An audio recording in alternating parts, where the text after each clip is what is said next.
ሰላም ሰላም የኒውዮርኮች እንዴት ናችሁልኝ? እኔ በጣም ደህና ነኝ፣ ፈጣሪ ይመስገን። ዛሬ ደግሞ እስቲ ከእህቴ ጋር አንድ ብሎግ ልጋብዛችሁ።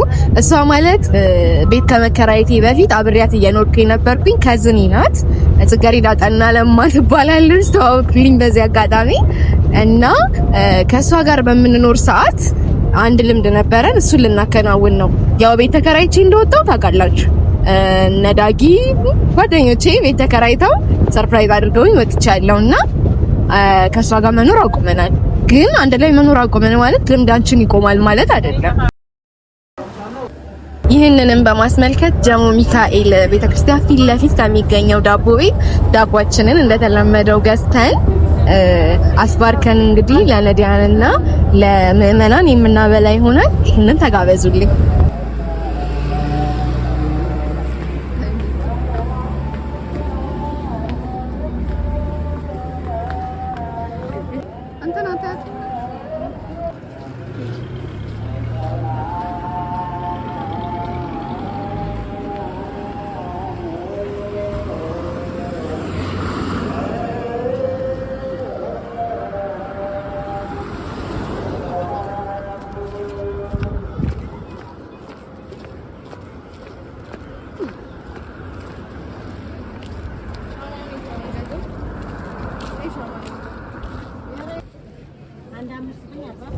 ከዛ እንግዲህ እዚህ ጋር ሻማይን እየገዛው እገኛለሁ።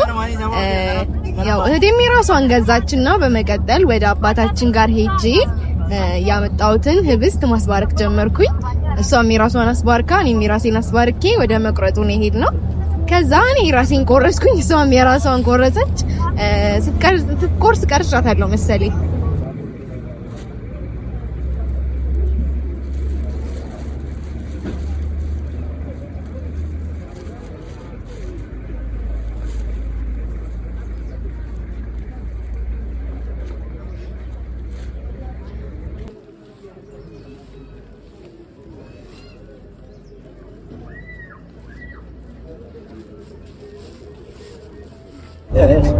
በነገራችን ላይ ይሄን ልማዳችንን የምናከናውነው ደሞዝ በወጣልን በሁለተኛው ቀን ነው እና እንደ እድል ሆኖ የሁለታችንም ደሞዝ በፈረንጆች ቀን ነበርና የሚታሰበው እኩል ነበር የሚወጣልን።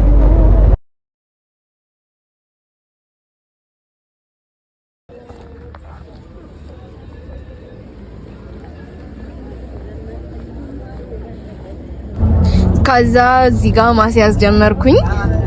ያው የሷንም የኔንም እኔ ነበርኩኝ ያስያዝኩት። እኔ ቀርጻለሁ ሂጃስ ብላኝ የሁለታችንንም ለምመንም ለነዲያንም እኔ ነበርኩኝ የሰጠሁት እና በጣም ተርፎን ምናምን ነገር ሲታይ ዳቦ ትንሽ ነው፣ ግን ያው የሁለታችንም ሲደመር ነው መሰለኝ ተርፎን ምን እናድርገው ብለን የሚያልፍ ሰው ምናምን ዝም ብሎ ለመንገደኛ ሁላ ያስያዝን ነበረ።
Ay,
ከዛ እንግዲህ እዚህ ጋር እንደምትመለከቱት ጠዋት ተሳልመው የወጡ ሰዎች ነበሩ፣ ግን የከሰዓት ቅዳሴ ነበርና እኛ እሱን ለማስቀደስ እዚህ ቆየን።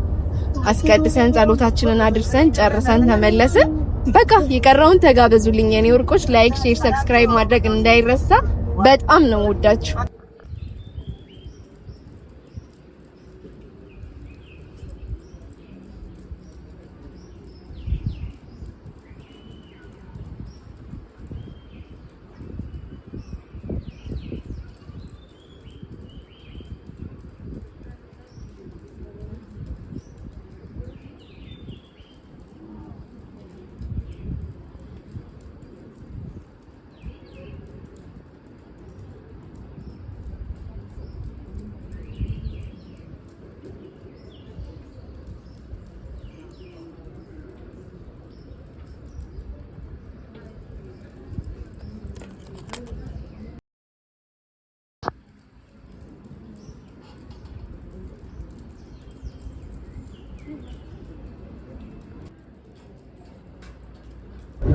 እና በዚህ አጋጣሚ እንደዚህ ወቅሰሽ አስወቅሰሽኝ ወደ በፊት ማንነታችን መመለስ ስላልሽኝ እህቴ በጣም አመሰግናለሁ።